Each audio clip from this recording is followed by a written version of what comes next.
Selanjutnya, pemirsa, Lembaga Pemasyarakatan Khusus Anak atau LPKA kelas 1 Palembang melakukan pesantren kilat untuk meningkatkan pembinaan anak didik binaan khususnya saat bulan Ramadan 1444 Hijriah.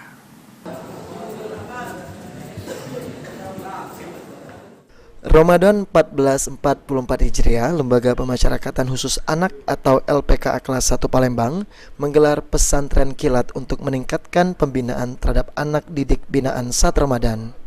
Kegiatan pesantren kilat yang dilakukan selama bulan suci Ramadan ini khusus untuk binaan anak yang beragama Islam, di mana para anak binaan dikumpulkan di masjid melakukan kegiatan keagamaan seperti tadarus bersama, mendengarkan siraman rohani dan lain sebagainya untuk memperkuat iman dan takwa setiap anak binaan LPKA kelas 1 Palembang. Hamdi Hasibuan, Kepala LPKA kelas 1 Palembang mengatakan, kegiatan ini dilakukan selain untuk meningkatkan iman dan takwa, juga untuk bekal adik pas ketika keluar dari lapas dan kembali ke masyarakat sudah memiliki iman dan ketakwaan yang kuat.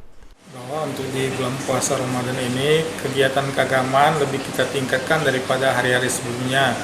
Bahwa kegiatan-kegiatan tersebut seperti dari pesantren kilat, dari kegiatan-kegiatan tadarusan, sudah itu sholat berjamaah 5 waktu yang seperti biasanya, dan juga mereka belajar Al-Quran dan lebih kepada peningkatan keagamaan masing-masing mereka yang pas. Seluruh warga binaan di sini Islam semua? Islam semua.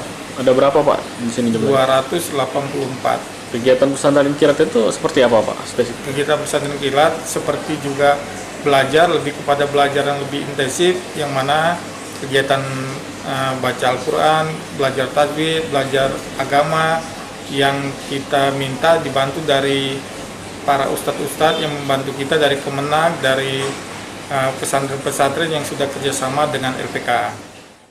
Irawan, PAL TV.